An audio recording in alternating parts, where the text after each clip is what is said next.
The red dot means it's rolling. It's 51, 52. Oh, it's already going there. Okay. All right. What am I? Welcome. My name's Dennis Foley. I'm the Professor of Indigenous Entrepreneurship at the University of Canberra. I'm from the Gamarrgal clans of the northern suburbs of Sydney, and my father's from the Wiradjuri clans of the Turin River Capitry area. So here I am to answer some questions. So Dennis, thank you very much for your time today. We thought it was really important for the students to gain an understanding of the types of disadvantage faced by Indigenous communities. So in our tutorials this week, we're focusing on a case around disadvantage in remote communities in particular, and access to services. So I just wonder if you would be able to explain to us what in general are the conditions like in remote communities in your experience? You imagine you're living in public housing, whether it's owned by an Aboriginal housing co-op or it's owned by the government, and you have a broken toilet, or you have a broken tap, or you have a tap that's jammed, and 6 months later you still have a broken toilet, a broken tap and whatever, and this continues on to perpetuity. So it may take up to 2 years to get your plumbing fixed. You may have a light switch that's broken out of the wall because one of the kids has accidentally bumped it, and you'll have naked wires hanging out, and that could hang there for 12 months, 2 years. And that's some of the problems you have in the housing. So when the government shows no respect towards the housing, it's very hard for the person who's paying the rent, or supposedly paying the rent in some cases, to actually look after the house. So we get this breakdown in basic civil issues, let alone when it gets to school or when it gets to the courtroom.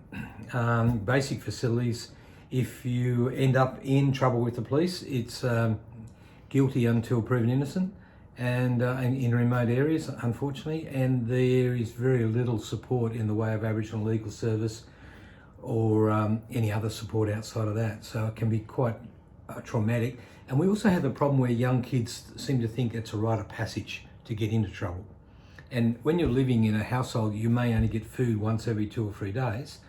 Prison can be a very attractive place to go to. At least you get fed 3 times a day, and you get a bed without sharing it with a dog or 4 other people. So, so there's all these issues. Numeracy and literacy problems. I've sat with elders so many times on native title claims, or even the court system where their children are up for some sort of conviction. And I've sat with the elders to explain to them about English. Because even though they may be an urban person, they still have these incredible problems with English, particularly in the native title court, because the legal people are talking another language. They're not talking Koori English. So that's the legal system. What about financial services? Would it be similar in terms of access to banking and how to manage your money? Absolutely. We've had the basic card. I assume that's what you're getting to? So in the case that we're looking at this week, it's about buyback credit. Okay, buyback credit. But it's a similar See, when government imposed or... Yeah, the buyback credit systems, not all shops actually have them. And those shops that have it, obviously it was very attractive for families when it first started. But unfortunately it's been corrupted, and some people are pretty greedy, and it fitted in with the with that basic card, where the basics card could only be used in so many shops, certain shops. So it meant like in places like Hermannsburg, for example, that had a really successful local store that employed local people, all of a sudden it was ticked off the government list, and the people had to travel over 100 kilometres to get to a store. The same with the buyback scheme. They've got to travel 100 odd kilometres to be able to get access to that system. So and because the people's financial literacy is relatively poor, because of poor education, because the majority of people, you're lucky if you get a 5th or a 6th grade education in some of these remote areas, let alone grade 9. Some of the people are 5th and 6th grade. So, when it comes to money, it can be a strange thing that they're handling. They're very good at poker, and they're very good at understanding, what's owed, or how much a box of beer is, or whatever, in some cases. But when it comes to actually financial transactions, particularly percentage rates and interest rates and commissions, it's just not understandable. So what do you think the conditions would be like, just looking at it from the perspective of someone trying to provide services in these areas? The town that the case is focused on is a town called Minterby that used to be a mining town. Yep.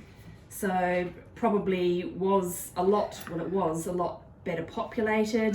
You've got someone there running a general store to like a diminishing population. Like how hard would that be in those conditions?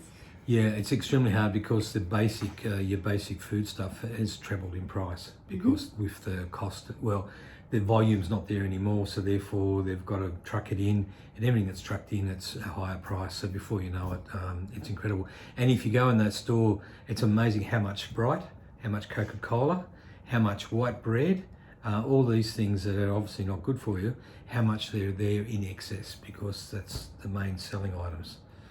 And chips, bags of Smith's chips and twisties and all that sort of stuff. It's amazing how readily available that is out there. So then, do you have any suggestions as to how we could be fixing this problem, like to sort of balance protecting the vulnerable, but we also don't want to regulate things to the extent where we're taking away the rights of Indigenous people to access and use their own money? Well, the basic card is an attack on human rights. John Howard would disagree with me, but it is an attack on human rights. But then if I can just show in Tennant Creek, an example in Tennant Creek, I'm a counsellor. I recently, or actually 2 years ago now, I was in Sydney for a function and I was asked to counsel some nurses from Tennant Creek. And Fitzroy Crossing. I was asked to counsel. They were at Royal North Shore Hospital and they were undergoing a training course, and myself and another counsellor, we counsel them. Now we counsel these nurses because they were on the verge of breaking from sewing up young girls who had been sold sexually to truck drivers, bus drivers or whatever, and they were sold by their parents, and these were young girls, 10, 12 years of age. Now, they didn't get any medical help outside of the nurses, they didn't get any counselling, but we were providing counselling to the non-Indigenous nurses. But the nurses were sick of these people getting sewn up. Why were they being sewn up? They're being sewn up because the parents needed money for alcohol or for gambling.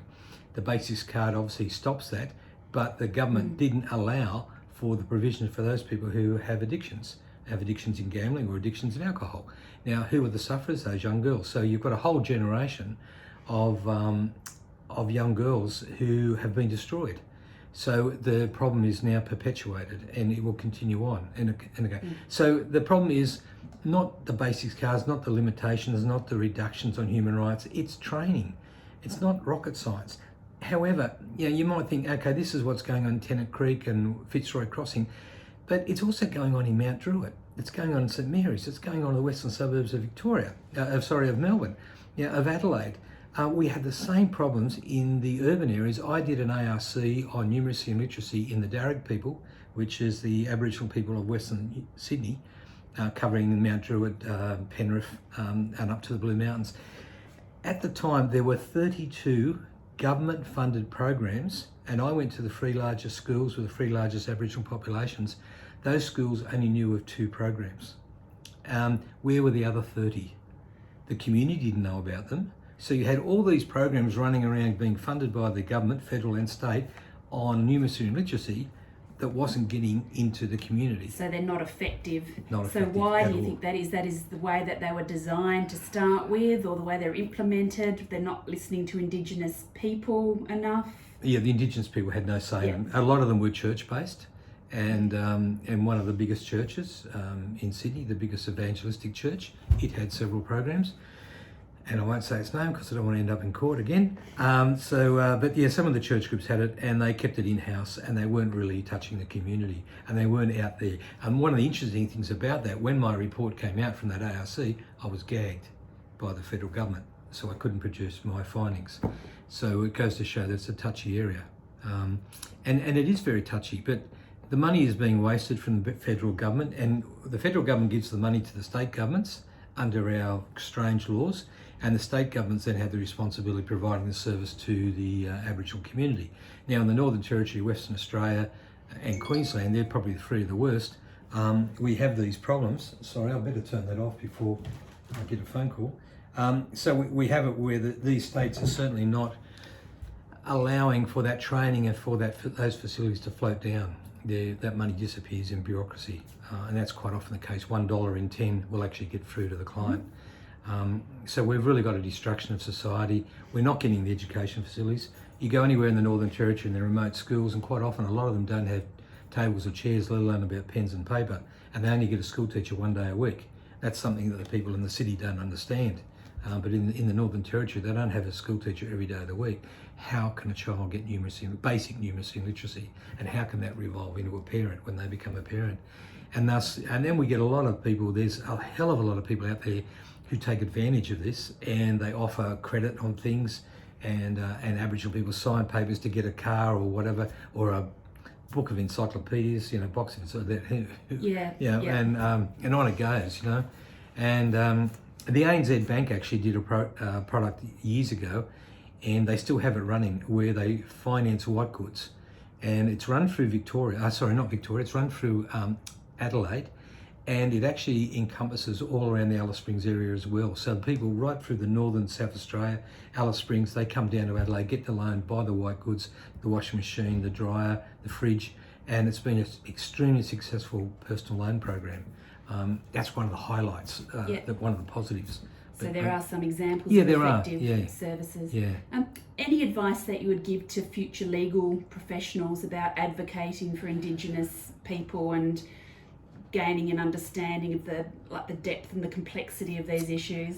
I think the most important thing is, on face value, a lot of Aboriginal cases are obviously you're as guilty as sin, but be patient, look into it, talk to the person, get them to explain the situation, and don't blame the victim, but understand their situation. And quite often you'll see, hang on, this person is innocent.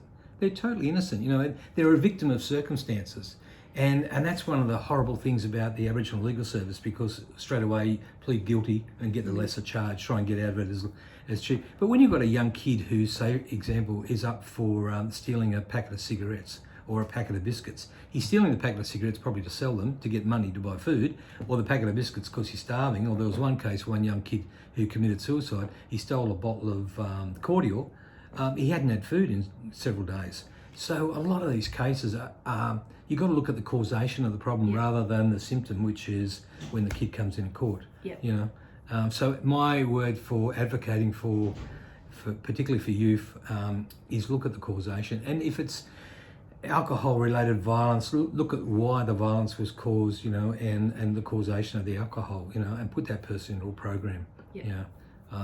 There's a lot of good people out there. Show me an Indigenous Australian and I'll show you someone who's suffering from intergenerational trauma. And intergenerational trauma comes up in so many different ways. And I'm a victim. I was taken from my mother at an early age. Have I ever recovered from it? No. I'll be quite honest. I fight my demons.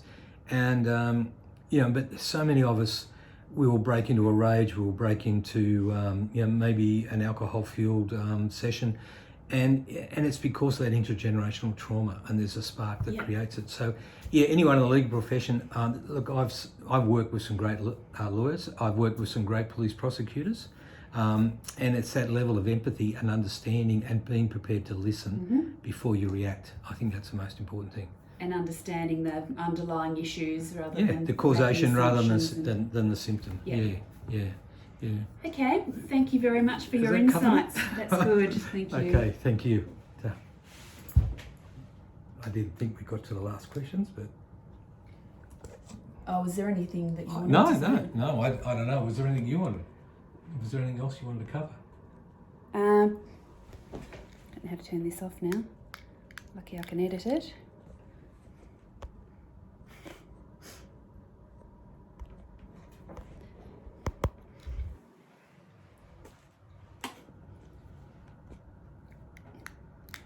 Stop, she says.